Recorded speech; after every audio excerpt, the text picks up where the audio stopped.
4.27 판문점 선언 3주년을 맞이해서 저도 개인적으로는 뭐 당시에 통일부 차관으로서 정상회담을 준비했고 또 진행시켰고 그 뒤에 뭐 이행 과정까지 참여했던 사람으로서 남다른 정말 감회가 있습니다. 남북관계 측면에서만 봐도 2000년에 그 역사적인 6.15 정상회담 그리고 2007년에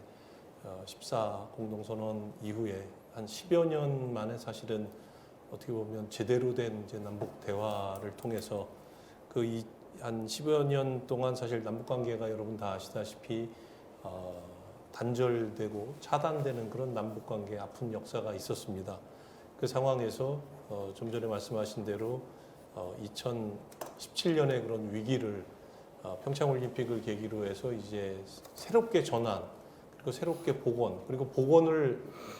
넘어서 사실 이제 새로운 평화의 시대를 개막하는 것으로 당시에 남북의 정상 간의 합의가 이루어졌습니다. 또 하나는 이제 남북관계 측면뿐만 아니라 결국은 이제 국제사회와의 협력 그리고 핵 문제라든지 평화체제 정착을 위해서는 이제 관련국들과의 그런 긴밀한 협력이 중요한데요. 그러한 협력이 본격적으로 시작되는 또 출발점이었다라고 평가를 할 수 있겠습니다. 그래서 이제 그 뒤에 여러분 다 아시다시피 북미 정상회담으로 이어지고 우리가 지금 얘기하고 있는 한반도 평화 프로세스, 한반도 비핵화와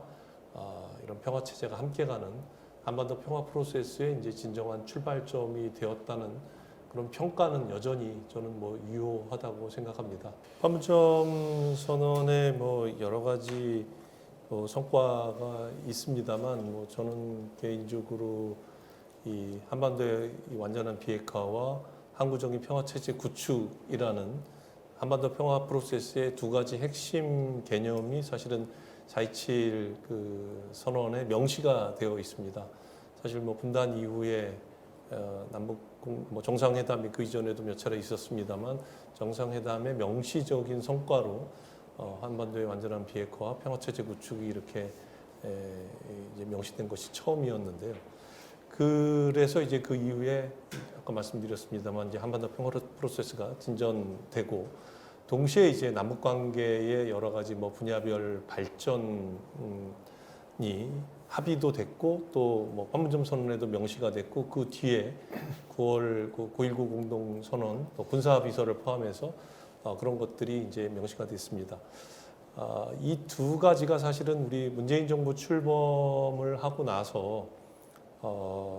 문재인의 한반도 정책이라고 하는 문재인 정부의 대북 정책을 저희가 설명하면서 이제 뭐 세 가지의 정책 목표, 그다음에 뭐 네 가지의 이런 뭐 추진 전략 이런 것들을 정립을 했는데요. 그 당시에도 얘기를 했습니다만 이제 남북 관계와 북핵 문제 그리고 남북 관계와 북미 관계가 선순환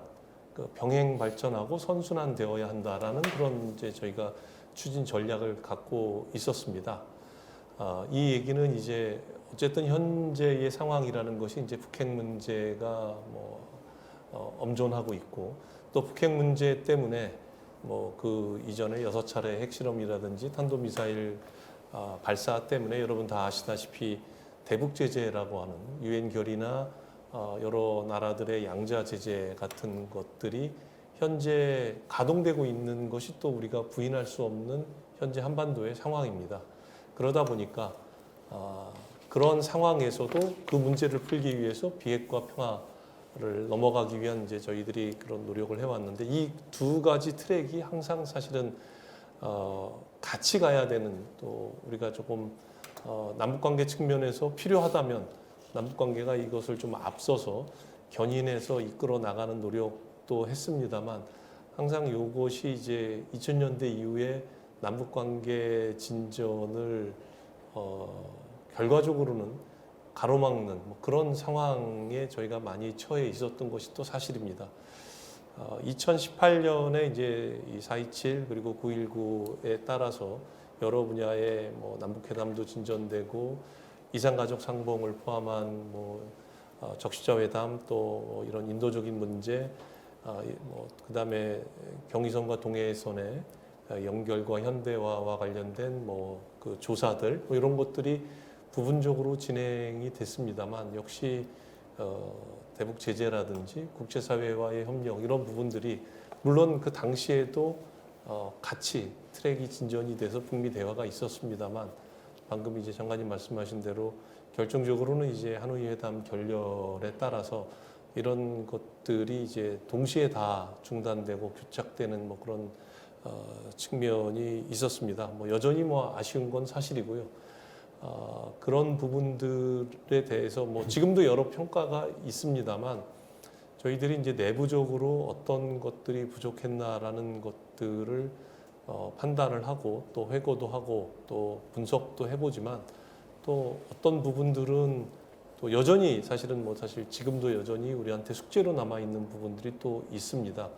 그래서 물론 좋기로는 그런 상황에도 불구하고 남북이 할 수 있는 범위 내에서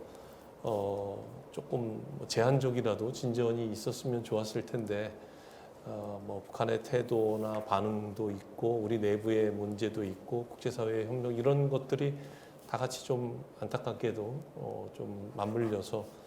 진전이 되지 못한 뭐 측면이 있고요. 그래서 요 부분들은 뭐 물론 그 이후에도 좀 돌발적인 사실 뭐 남북 간의 여러 가지 사태들이 또 발생한 부분도 또 있습니다. 그래서 그런 부분들까지 포함해서 우리가 같이 생각을 할 수밖에는 없고요. 그러나 동시에 아까 여석주 실장님도 그런 말씀을 하셨지만 그럼에도 불구하고 어떤 군사적인 충돌이나 위기 상황까지 고조되지 않고 현재의 이런 상황을 그래도 평화적으로 안정적으로 우리가 관리하고 있고 아까 제가 뭐 축적의 시간이라고 말씀드렸지만 새로운 변화를 모색할 수 있는 뭐 이런 시기까지로 놓여 있는 것도 그래도 우리가 다행으로 생각하고 또 여기서 반전의 계기를 좀 만들어야 되지 않나 하는 생각을 해보게 됩니다.